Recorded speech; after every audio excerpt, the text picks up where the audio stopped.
Kementerian Pengangkutan belum mempunyai cadangan untuk melaksanakan kajian keboleh-laksanaan pembinaan rangkaian kereta api yang menghubungkan Sarawak dan Sabah ke Ibu Kota Baharu Indonesia di Kalimantan. Kementerian Dalam Negeri sedang terlibat dalam memuktamadkan pintu masuk baru antara Malaysia dan Indonesia susulan pembangunan Nusantara, Ibu Negara Baru Indonesia di Kalimantan Timur. Sarawak akan memanfaatkan jalinan kerjasama dengan wilayah Kalimantan Barat atau Kalbar Indonesia untuk bersama-sama menerokai peluang pelaburan dan kerjasama pembangunan di Kalimantan Timur atau KALTIM yang menjadi lokasi baru Ibu Negara Indonesia Nusantara. Baik, sementara itu pembangunan Ibu Kota Baru Indonesia di Nusantara membuka banyak peluang perniagaan bagi syarikat-syarikat Malaysia. Pembinaan pejabat Presiden Indonesia di Ibu Negara Baharunya Nusantara di Pulau Borneo kini siap 38%. Presiden Indonesia Joko Widodo memaklumkan beliau akan mula bekerja dari Ibu Negara Baru Nusantara di Kalimantan Timur pada Julai tahun ini.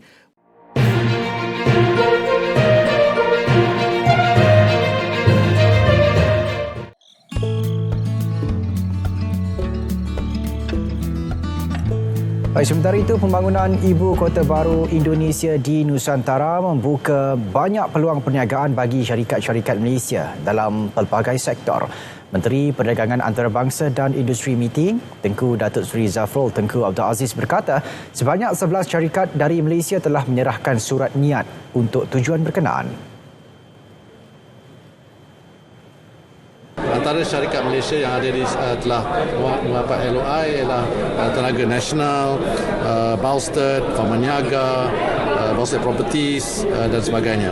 Pada masa yang sama, Tenaga Nasional berhad juga turut mengeluarkan surat niat kepada perusahaan elektrik negara untuk meneroka pembangunan infrastruktur antara Sumatera, Indonesia dan Semenanjung Malaysia ke arah merealisasikan grid kuasa ASEAN.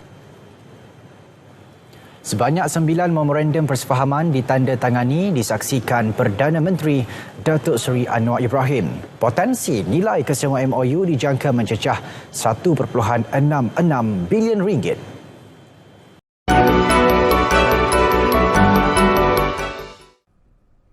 Kementerian Pengangkutan belum mempunyai cadangan untuk melaksanakan kajian keboleh-laksanaan pembinaan rangkaian kereta api yang menghubungkan Sarawak dan Sabah ke Ibu Kota Baharu Indonesia di Kalimantan.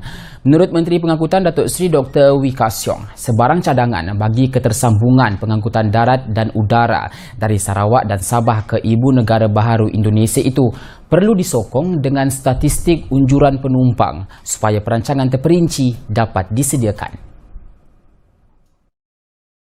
Di Sarawak, tumpuan sedang diberikan kepada penyediaan rangkaian rel bandar di bawah projek Kuching Urban Transport System KUTS yang diterajui oleh Sarawak Metro, manakala di Sabah tumpuan diberikan kepada penambahbaikan infrastruktur kereta api serta mutu perkhidmatan kereta api Sabah yang diterajui oleh Jabatan Kereta Api Negeri Sabah JKNS.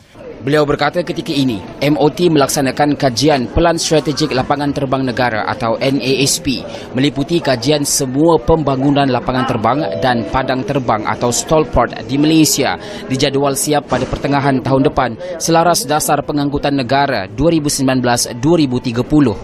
Menurutnya, MOT juga menggalakkan dengan pemberian fasilitasi kepada mana-mana syarikat penerbangan tempatan mahupun asing berhasrat untuk menyediakan perkhidmatan penerbangan bagi laluan ke Nusantara kelak.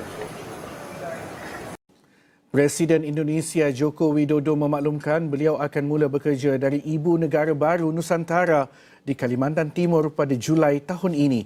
Menurutnya ketika ini beliau hanya menunggu lapangan terbang dan jalan bertol siap sebelum berpindah ke sana. Memetik laporan agensi berita Antara, Jokowi berkata Menteri Kerja Raya dan Perumahan Awam Basuki Hadi Mujono akan berpindah ke Nusantara pada Jun ini, lebih awal daripada beliau. Menurut Jokowi, jalan, tol dan kemudahan lapangan terbang akan menjadikan trafik di kawasan itu menjadi lebih sibuk. Begitupun katanya jalan bertol memendekkan masa perjalanan dari 2 jam ke 45 minit melibatkan perjalanan dari Balikpapan, bandar utama terdekat ke Nusantara. Dalam pada itu, Jokowi juga optimis pembukaan lebih banyak bank di ibu negara baharu itu akan menyokong konsep bandar pintar Nusantara kerana bank itu akan turut membawa sistem perbankan digital yang maju. Beliau juga yakin peningkatan jumlah pelaburan itu akan mempercepatkan proses pembangunan Nusantara yang mengikut anggaran dijangka mengambil masa sekurang-kurangnya 1 dekad. Pembinaan pejabat Presiden Indonesia di ibu negara baharunya Nusantara di Pulau Borneo kini siap 38%. Itu kata Presiden Joko Widodo. Presiden itu melawat tapak pembinaan bangunan itu hari ini yang memaparkan reka bentuk burung Garuda dengan sayap melebar di Kabupaten Panajam, Pasir Utara, Kalimantan Timur. Joko Widodo yang lebih dikenali sebagai Jokowi naik ke tingkat atas bangunan itu dan secara simbolik meletakkan struktur modul pertama Garuda yang berperanan sebagai simbol bangunan itu. Menurut Jokowi, pelbagai projek infrastruktur di ibu negara baharu itu berjalan lancar seperti yang dirancang, termasuk pejabat Presiden, Istana Presiden dan bangunan kementerian yang kesemuanya berjalan mengikut jadual. Pegawai Kementerian Kerja Raya dan Perumahan Rakyat Diana Kusumastuti berkata, kementerian itu menyasarkan pemasangan 4,650 bilah Garuda selesai menjelang Mac 2024. Bangunan itu terdiri daripada 465 modul dengan setiap satu mengandungi 10 bilah. Apabila siap, bangunan itu akan mempunyai lebar sayap 177 meter dan ketinggian 77 meter. Indonesia memindahkan ibu negaranya ke Nusantara di Kalimantan Timur di Pulau Borneo untuk mengurangkan masalah lalu lintas dan alam sekitar di Jakarta. Langkah ini juga melambangkan peralihan dalam memusatkan kerajaan dan mengurangkan tumpuannya di Pulau Jawa.